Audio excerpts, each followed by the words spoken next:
ఢిల్లీ మద్యం కుంభకోణం కేసులో అరెస్ట్ అయి ప్రస్తుతం తిహార్ జైల్లో ఉన్న బీఆర్ఎస్ ఎమ్మెల్యే కల్వకుంట్ల కవితకు వరుస ఎదురుదెబ్బలు తగులుతున్నాయి. ఢిల్లీ లిక్కర్ కేసులో మార్చి 15న కవితను హైదరాబాద్ లో ఎన్ఫోర్స్మెంట్ డైరెక్టరేట్ అరెస్ట్ చేసి మార్చి 16న ఢిల్లీ రౌస్ అవెన్యూ కోర్టులో హాజరుపరిచారు. కోర్టు అనుమతితో 2 విడతలుగా 10 రోజులు ఈడీ కస్టడీలోకి తీసుకున్న కవితను విచారించింది. ఆ తరువాత కవితకు 14 రోజులు జ్యుడిషియల్ కస్టడీ విధించడంలో మార్చి 26న తిహార్ జైలుకు తరలించారు. ఇంతలోనే సిబిఐ రంగంలోకి దిగి కవిత తిహార్ జైల్లో ఉండగానే అరెస్ట్ చేసింది.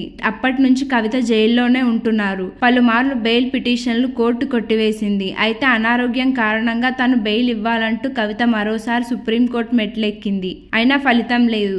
ఇక తాజాగా బీఆర్ఎస్ ఎమ్మెల్యే కల్వకుంట్ల కవిత మరోసారి అస్వస్థతకు గురయ్యారు. వైరల్ ఫీవర్ తో పాటు గైనక్ సమస్యలతో ఆమె బాధపడుతున్నట్టు సమాచారం. దీంతో ఆమెను అధికారులు ఎయిమ్స్ కు తరలించి వైద్య పరీక్షలు నిర్వహించారు. కాగా జూలైలోని కవిత జ్వరం, గొంతు నొప్పి, అస్వస్థతకు గురయ్యారు. వెంటనే అధికారులు ఆమె జైలు నుంచి ఎయిర్స్ కు దినదయాళ్ హాస్పిటల్ కు తరలించి చికిత్స అందించారు. అనంతరం తిరిగి జైలుకు తరలించారు. తాజాగా మరోసారి కవిత అస్వస్థతకు గురి కావడంతో బీఆర్ఎస్ వర్క్ ప్రెసిడెంట్ కవిత సోదరుడు కేటీఆర్, బీఆర్ఎస్ ఎమ్మెల్యే హరీష్ రావు రేపు ఢిల్లీకి వెళ్లనున్నట్టు సమాచారం.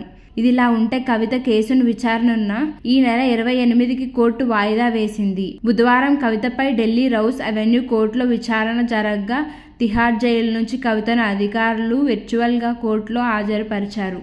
సబ్స్క్రైబ్ చేయండి.